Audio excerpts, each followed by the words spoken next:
Hey everyone, welcome back for another deep dive with us. Yeah, great to be back. Today we're going to be talking about development processes. A really fascinating area. It is, and especially relevant, I think, for anyone who's interested in how societies, evolve and change and improve. Absolutely. And for our listeners who are preparing for the UPSC exams, this is a topic that comes up quite a bit in the GS2 Yeah, syllabus. yeah, definitely. So it's good to have a really solid grasp on it. For sure. A lot of people think development just equals, economic growth. Right. Like, are we making more money as a nation? Yeah, bigger GDP, more jobs, that kind of thing. Exactly. But what we're going to unpack today is why it's so much more nuanced than that. It really is. There's so many other factors at play. Yeah, absolutely. So to kick things off, why don't we start with the definition of development processes? Okay, so our source material defines it as a process of social change that allows people to achieve their human potential. Okay, so it's not just about, material wealth. No, not at all. It's about creating the conditions for people to thrive in all aspects of their lives. I like that. Achieve their human potential. It's like unlocking what's possible for everyone. Exactly. It's about empowering people to live fulfilling and meaningful lives. And this idea of creating the right conditions leads us to different schools of thought on development. Right. Our source actually breaks it down into 5 categories. Oh, wow, 5. Okay, I'm intrigued. Lay it on me. So we've got political, human, sustainable, economic, and social development. Okay, so 5 different ways of looking at the same idea. Exactly. Each one highlights a different aspect of the development puzzle. Okay, so let's take them one by one then, starting with political. How does politics factor into development? Well, think about it this way. Every development project involves decisions about how resources are allocated, who benefits, and who might be left out. Right, because those decisions are made by people in power. Exactly. So the political dimension of development looks at how power dynamics influence those decisions and ultimately shape the outcomes of development initiatives. Okay, that makes sense. Now, what about human development? Is this where we talk about Amartya Sen and his ideas? Sen's work is central to human development. Because he really challenged that traditional focus on just economic indicators, right? He did. He argued that simply measuring a country's wealth doesn't tell us the whole story about its development. Right. It's not just about how much money a country has, but how that wealth is actually improving people's lives. Exactly.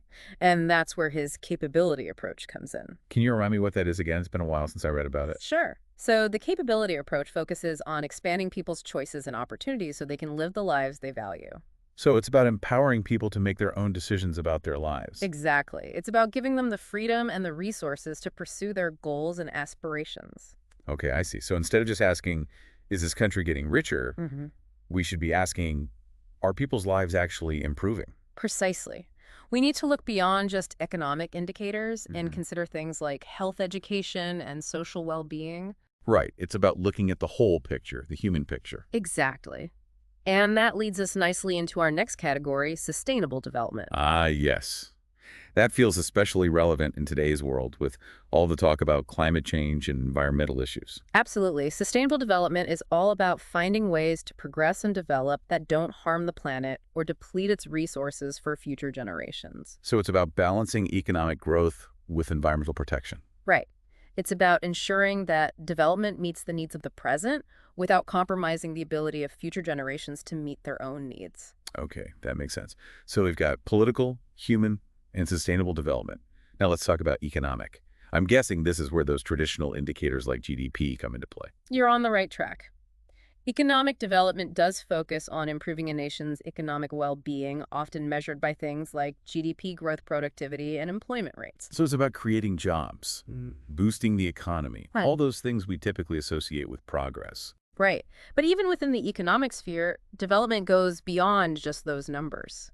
It's about making sure that economic growth is inclusive and benefits everyone, not just a select few. Right. It's about creating a more equitable distribution of wealth and opportunity. Exactly.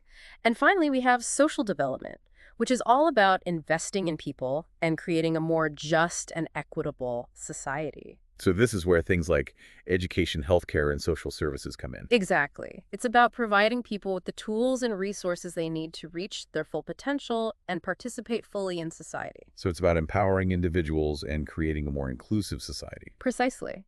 And all of these different dimensions, political, human, sustainable, economic, and social, they all intertwine and influence one another. Yeah. I can definitely see that. It's like a complex web of interconnected factors. Exactly. And understanding how these different dimensions interact is crucial for understanding development processes as a whole. That makes a lot of sense.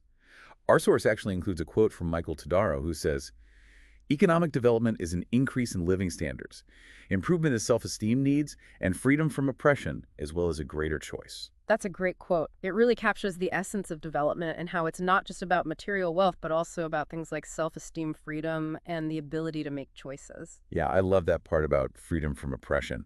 It really ties back to Sen's ideas about expanding people's choices and opportunities. It does.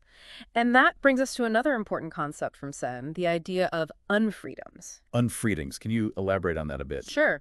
So unfreedoms are basically limitations that prevent people from fully participating in society and realizing their potential. They can take many forms, from poverty and lack of education to discrimination and limited access to healthcare. So it's about identifying and addressing those barriers that prevent people from living fulfilling lives. Exactly. This is fascinating stuff. I'm really starting to see how much more there is to development than just economic growth. It's a complex and multifaceted concept for sure, but it's also incredibly important to understand, especially in today's world. Absolutely. Uh, Well, we've covered a lot of ground in this first part of our deep dive, yeah, but we've only just scratched the surface. that's right. There's still so much more to explore. And speaking of addressing those barriers and promoting development, we can't overlook the Sustainable Development Goals. Oh, yeah, the SDGs. I've heard of those, Oh. but to be honest, I don't really know what they are. So basically, they're like a blueprint for a better future. You know, back in 2015, the United Nations laid out these 17 interconnected goals. 17, yeah, ambitious, right. That's a lot. It is. It covers everything from ending poverty and hunger to tackling climate change and promoting gender equality. Wow, so it's like a global to-do list for creating a more sustainable and equitable world. Exactly. And what makes the SDGs unique is that they apply to all countries, rich and poor alike. Oh, that's interesting. So it's not just about developing countries catching up. No, it's about all of us working together to create a better future for everyone. Because these challenges like climate change and poverty, they don't stop at borders. Right. Exactly. We're all in this together. I like that. A shared responsibility for global development. But you mentioned 2015. That was almost a decade ago. Have we Yeah. made any progress? Well, the target date for achieving the SDGs is actually 2030. Oh, okay. So we still have some time. But not a lot. The clock is ticking. That's true. It feels like these issues are becoming more and more urgent every day. They are. And that's why the SDGs are so important. They provide a framework for action and a sense of urgency. Okay, but what can I as an individual do to contribute to these massive global goals? It all feels a bit overwhelming. I get it. It can seem daunting. But every little bit helps. You know, you can reduce your carbon footprint, support fair trade products, advocate for policies that promote equality. It's about being mindful of our choices and understanding that even small actions can make a difference. Exactly. It all adds up. You know, think of it like this. If millions of people make small changes, it creates a ripple effect that can lead to real change. I like that analogy. It's empowering to think that we can all be part of the solution. We can. We should. Now let's circle back to Sen's concept of unfreedoms. I'm really curious to delve deeper into that. Me too. Could you give us some concrete examples of what these unfreedoms might look like in the real world? Sure. Let's start with poverty. When people are deprived of basic necessities like food, shelter, and healthcare, it severely limits their choices and opportunities. Right, they might be forced to make decisions that compromise their health or their children's education just to survive. Exactly. Poverty isn't just about a lack of money, it's a lack of freedom. And the same goes for a lack of education. Absolutely. Without access to quality education, people are often trapped in a cycle of disadvantage, unable to secure decent jobs or participate fully in society. It's like a barrier that prevents them from reaching their full potential. Exactly. And then there's discrimination, whether it's based on race, gender, religion, or anything else. Which creates huge inequalities and prevents people from living with dignity and respect. Right. It limits their choices, undermines their self-worth, and ultimately restricts their freedom. And I imagine limited access to healthcare is another major unfreedom. It is. When people can't afford to see a doctor or get treatment for preventable illnesses, their health and well-being suffer tremendously. It's a reminder that health is a fundamental human right, and that everyone should have access to quality healthcare regardless of their income or social status. I completely agree. And this brings us back to the importance of development processes. It's about addressing these unfreedoms and creating a world where everyone has the opportunity to thrive. It's about empowering people and giving them the tools and resources they need to live fulfilling and meaningful lives. Exactly. It's about creating a more just and equitable world for everyone. It's amazing how much we've unpacked about development. Yeah, it's a really rich topic, so many layers. As we wrap things up, I'd love to just kind of like touch on the main points again for our listeners. What are the biggest takeaways about development processes? Yeah, definitely. I think the most important thing to remember is that development is about way more than just economic growth. Right. It's not just about, GDP going up. Exactly. It's about people and their well-being.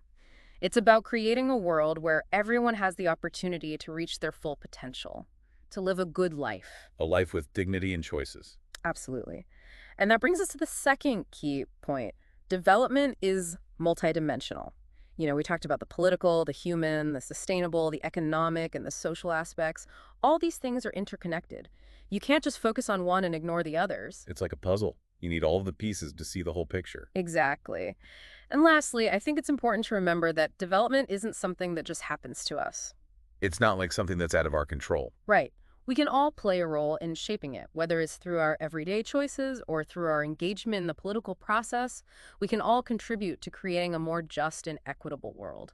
I love that. It's empowering to think that we all have a part to play. Yeah. We do, and we should.